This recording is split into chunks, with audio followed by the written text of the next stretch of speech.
Hi everyone, welcome back to the channel. First off, I have a new microphone. Let me know how my voice sounds and the sound quality. Give me feedback on that.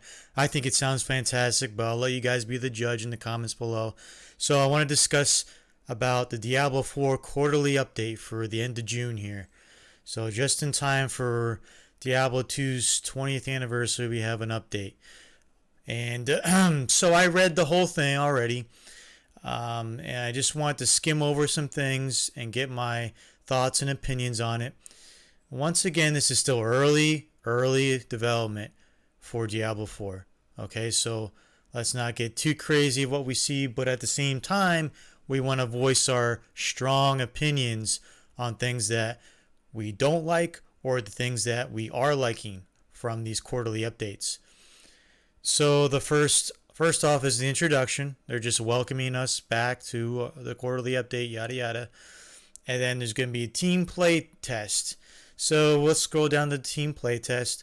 Basically, now I'm going to provide this link for you guys. I'm not going to read the entire thing. I'm going to provide the link for you guys in the comments below, or the description below, and you guys can read it. Basically, I'm going to just give you an overall explanation of what's happening. What are they saying? The team play test. They're basically saying, okay, we have a zone that we're testing, the dry steppies or steps, whatever it's called, and they're testing that, and they try to really complete that little zone there to really they spend 2 full days on it, testing it from home and debugging it, talking about it within their team members, and that's pretty much it in here.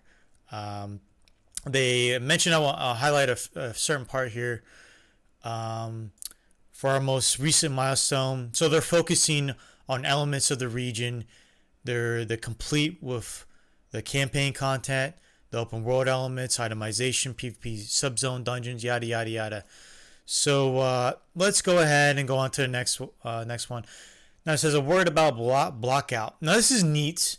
Okay, so this, as far as what we're seeing, I'll click on it to give you a better picture of it. So this is all pre-alpha and development content. It's not final. They made sure about that, but they give us a behind-the-scenes look of what they look at versus how it's all done, which is here. So just looking at these pictures, a lot of detail as we expect. I think there's a lot more detail than Diablo 3, and you can see there's on the ground here a little image, a little religious image that they're bringing back. I like that. They're bringing back the crosses and things like that, more gothic that we're seeing here, which is good. Cathedral-like setting. I'm even seeing maybe a little light radius here. I don't know, but we're going to continue on here. So they're basically showing you like before and after, like so. These remind me of the Diablo 2 Hell guys that on your way to Hell in Act 3? No, Act 4. You encounter these charred guys. I forget what they're called exactly. Let's see if they give you a name. But I remember these guys in Diablo 2 going towards Hell. So I think they look pretty cool as enemies. And here's kind of like the final picture of them. Well, I mean, not final, but they give you a like this what it might look like. So I don't have any issues with those. They look pretty neat. A classic demon from concept to blackout. So they're just giving examples of what they're going through at the moment. Okay, let's move on to the storytelling. So the storytelling, it looks like from this paragraph here, they're just kind of going over. They want storytelling to be more in depth or more important, which is fine. Like I don't have a big problem with it, as long as it doesn't take me out of the dynamic where it's me alone in the world. Everybody's not super buddy with me. Like they know I'm a traveler. I'm hoping everybody doesn't like throw all their trust at me at once. So, and going back into Diablo 2 days, it's like nobody really trusted you right away. Especially in Act 1, they're kind of wary and stuff like that, but they're giving you tasks. Hey, do this, and maybe I'll be more trustful for you. So we'll see about that. We'll see what lies in. They're doing a lot of things with the camera. When you go into conversation, the camera kind of like goes in a little bit to show you guys, that they're dynamic and things like that. So, not done terribly life changing there, but they're trying to give you more immersion in the story, I suppose. So the second area here with continuing with the storytelling, they go into real time cutscenes, and we saw that at BlizzCon almost a year ago now, and I didn't have, as long as I can skip them, I don't have an issue with them. They look nice, and they say they'll keep your armor and things like that. It's going to be you in those real time cinematics. So as long as they don't, they want to create it into like a sort of like a movie type of thing. As long as they keep it like horror movie type, gothic level, not this epic, oh look, I'm so cool, I'm Superman. And as long as they don't do that, I'm okay with the real time cinematics. Let me know what you guys think in the comments below. But I don't have a problem with it as long as they don't epic us up like they do in WoW, and how we're the heroes and blah blah blah blah. So don't have a real issue with. Here's some of the screenshots. I think this looks cool. I think obviously there's something wrong with this guy, but I really like his pipe in his skull here. I think that's really neat. And of course we have what's probably Rathma, I think, looking down, and there's like puddles of blood floating around with him, so that's neat. So let's move on to the open world here. So in the first two paragraphs of the open world section, they go on to explain where they want to promote side quests and PvP, and you can go exploring. You don't have to follow just the main campaign. So you can either go right through the main campaign, or you can do the side quests while you're doing the campaign. It's kind of like, it's normal. That's a normal thing to do. But they're promoting that you can do anything you want and still be able to complete the main campaign at your own pace or whatever. So that's kind of like what they're kind of promoting here in these first two paragraphs. And obviously it's going to be much quicker when you're focusing just on the campaign story to quickly complete that versus if you're doing side quests or other things. So that's a given. That's common sense. Here's a picture of the map.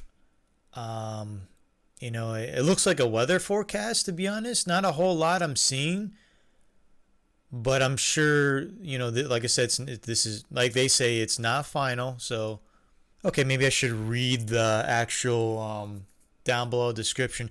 So I guess during their playtesting, this is where a lot of the high traffic, where people went during their playtest. That's so the red, obviously the most area, some of the green shadings. So a lot of people kind of just did the storyline. They didn't do a whole lot of exploring, basically. Okay, going into the second part of the open world, this is actually something I'm excited for. And basically these paragraphs and pictures, they talk about camps. So in these camps, they have been taken over by the demons of the world and whatnot. And your job is to cleanse these camps, basically. So you go into these camps, you clear these camps, and you might be given a waypoint or more quests to go into other areas. So I think this is really cool. I like this a lot. And let me show you some of the pictures up close. So in one camp, they said there might be villagers turned into Saw, a curse that you have to uplift after you clear the camp. And then another one is skeletons or undead. You have to destroy this kind of creature that controlled all these beings, and you cleanse that. So and then when you cleanse these camps, like I said before, you get a waypoint or something, or people might show up in the camps to give you quests and whatnot. So that's neat. I like that. You're immersed in trying to free these people of their doom and things like that. So I'm excited. In the last part of the open world, they discuss about mounts, and going back and forth with mounts, we did have a mount in Diablo 3, which was in the Crusader, when he was, he just got up and destroyed everything with his mount. So it's not, I'm not against the mount thing. I think it could be cool. I think it'll give us more customization with our mounts. I'm sure that's another way of Blizzard kind of like maybe, adding things to the game with involving mounts. Plus, the world looks huge, and you're going to need a mount to get around, so I kind of understand. So I don't see anything really wrong with mounts right now. They said they're working on, while you're traveling, it could be easy. It could be too easy to get stuck on straight pieces of collision, or get dismounted by random enemy projectiles. So we'll see how they fine-tune that. No pictures were shown about any mounts or anything like that. I think they were in the video for BlizzCon, so if you're looking for that, backtrack to the video from BlizzCon. Okay, multiplayer. We're slowly getting into the more juicier stuff that everybody wants to discuss about. Multiplayer. In the first paragraph, they actually go and talk about they don't want too many players in the game, because we want if too many players, it feels like it's less dangerous in the world of Diablo. When a lot of people want that feeling of that losing hope and that grim nature of the Diablo game, where you are alone or you're mostly alone. So we don't want too high numbers people going around. So I'm really glad they brought that up. That's a really good thought. Let's show you this picture here in a second. And so there's a player here, and there's two other players here, and there might be a player here. This looks like an NPC, and these two look like NPCs. That person could be an NPC too. I don't know, but there's 3 or 4 people around that vicinity. Not too high numbers, and we don't want like 40 people being here. That'd be ridiculous. Look, keep it low. Keep it. I would just keep it low. 2 or 3 people, around there. The travelers. There's always going to be other warriors fighting off evil, but we still don't want to rely on those individuals, and we don't want it overflowing with people to ruin our experience of Diablo, what Diablo is. Okay, getting into the last part of the multiplayer section, they go on to say dungeons and key story moments are always private, just a player and their party. And once they turn into social hubs and whatnot, you'll run into a few people in town, like we discussed before. While on the road, you'll sometimes encounter a player here and there. Hopefully not too much, though. I hope they really tone that down, because that could be. I don't mind seeing a player once in a while in the world while on the road, but when it's like when it gets to be like 7 or 8 plus people that I see every like 20 seconds, and I'm saying like I see 8 different people every 20-30 seconds. I don't want that to happen. Like if it was like every couple minutes I see maybe 2 people at most, maybe 1, hopefully just 1 person, then I won't have a big problem with that. But we'll see how they do that, but they are saying that, so that's good. So here's the world event, and I saw this at BlizzCon, that big boss guy, and I'll show you. Remember this guy at BlizzCon? And it seemed like a lot of people fighting this guy. And I don't like that. I don't like a lot of people fighting. There must have been 20, 30 people fighting this guy, which is cool. but then it just doesn't vibe with me on the whole Diablo you're alone thing. I rather diminish down to, instead of like 20, 30 people, maybe like 10 people, 10 or 15 people at most. So that's something I think that they got to really ask the community about, and we really got to talk about. But that's my thoughts on that. So you don't, I know they go to explain they don't have to be in a party for this, but we're going to have to like alpha test this game and see how it feels, to be honest. But yeah, that's my thoughts on multiplayer. This is the last topic of the quarterly update, and of course the most important is items and progression is the topic here. But obviously items, okay?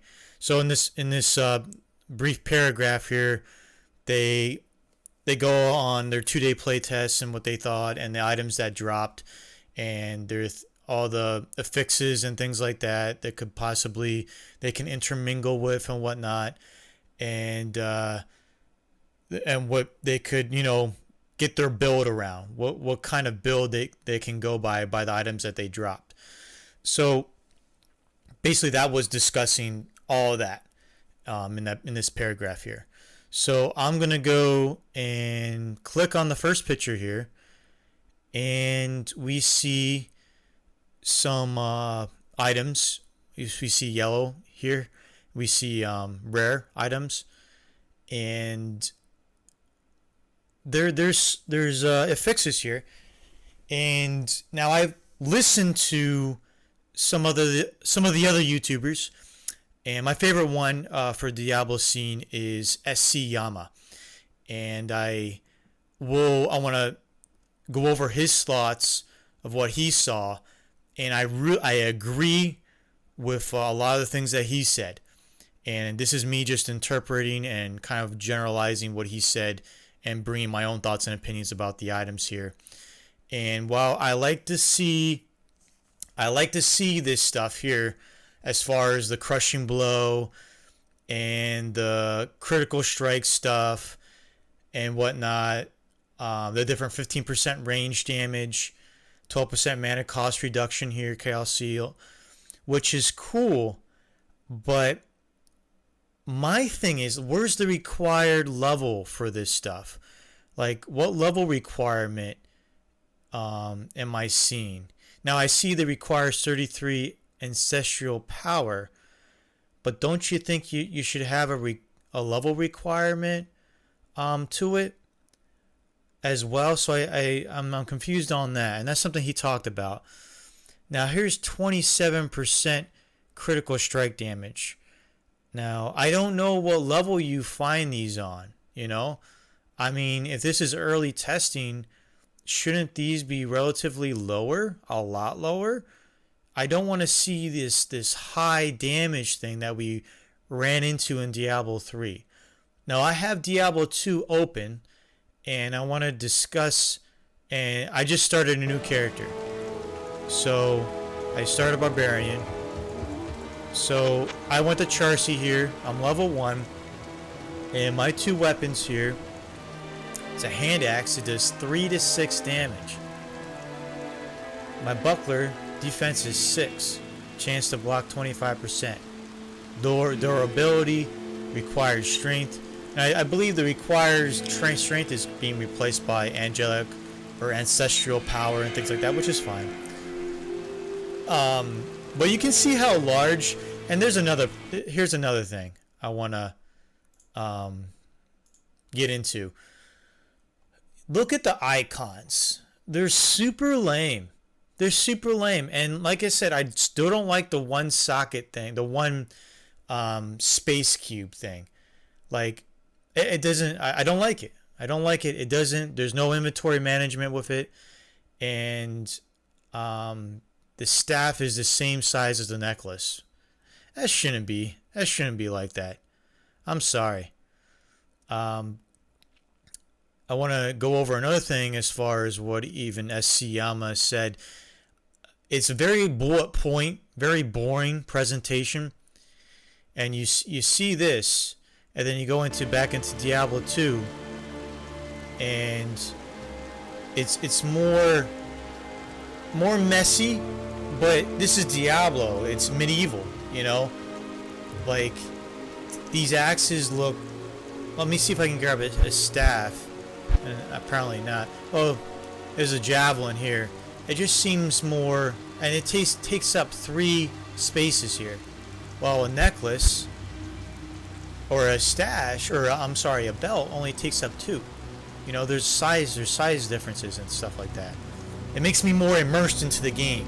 Which, if this axe only took up 1 space, and this freaking big ass spear, I can't do that, but it takes up 6 spaces. Like, I noticed the difference in size with things, you know? A sash is going to only take up 2 spaces because it's only a small belt, or a ring is only going to take up 1 space because it's small, you know? Let's get some inventory management, and I want them to bring that back. So, and then the 15 enhanced damage, or I'm sorry, the 15 enhanced defense, and it looks better here. It looks too formal and civilized in a medieval game in Diablo 4 with these bullet points here. So that's my gripe here. Let's go into the legendary, and they have more fixes here, which I'm happy about. I'm not happy about the bigger numbers as far as critical strikes. Like, critical strike is going to build up very fast if they keep it at a high level. So where do I want to storm? I just really wish they reduced the damage and the crit chance, and in the game. Like, let's reduce that by a lot. So, but the other fixes aren't too bad. You know, I like to see these on blues and yellow items too. But like again, these portraits, they don't look epic, or I'm not gonna use the word epic, but they don't look cool. You know, like, look, the legendary mace ice looks like a regular spiked ball mace. Like, rings I can understand, and amulets even, but let's make the weapons look way cooler, you know? So, and the boots, you know, I'm sure there's other boots, but let's make them a little bit more cooler. You know, that's my gripe here. And lower the numbers by a lot. Let's keep the number game and the damage game and the HP game low, because we're gonna run into big problems later on in the game. All right, so the final area of this quarterly update has other thoughts, and it's basically like they're happy with the way the game is progressing, and you know, they don't normally share this early information to people, but without a BlizzCon this year they felt the need to, which is great. That's how it should be, so people can like say what they like and what they don't like. But my overall thoughts of this quarterly update, I liked it for the most part, but of course near the end with the items and itemization and things, I still didn't. I still think they have a lot of work to do with the items, and maybe some of the multiplayer aspect as well. But we're gonna find out more about that. But this is where it's time to really project our voices about what we like and what we don't like from what we're seeing in these quarterly updates about Diablo 4. We need to keep a strong voice in Reddit, on YouTube, and on their site as well, on Blizzard.com. So let me know what you guys thought, what your thoughts are. I said pretty much my thoughts. I liked everything except the itemization and some parts of the multiplayer. It definitely needs an improvement. And I personally think the itemization needs to go back to Diablo 2, keep the numbers low, and multiplayer. As far as dungeons go, I do want to say I did like the dungeons part where I hope they beef it up to 6 people. I think how many characters they introduced to the game it should be that per party, up to 6, because I have a lot of buddies that want to play with me, and especially in parties, that would be really great. At least 6 people. I understand 8's too much and 4 is definitely too little. So if we can maybe agree on 6, that'll be super great. But I'm excited to see what Diablo 4 turns into, and I hope the art direction keeps getting away from the Diablo 3 art direction. And that's pretty much my overall thoughts. Let me know what you guys think again, and I'll see you guys on the next video. Adios.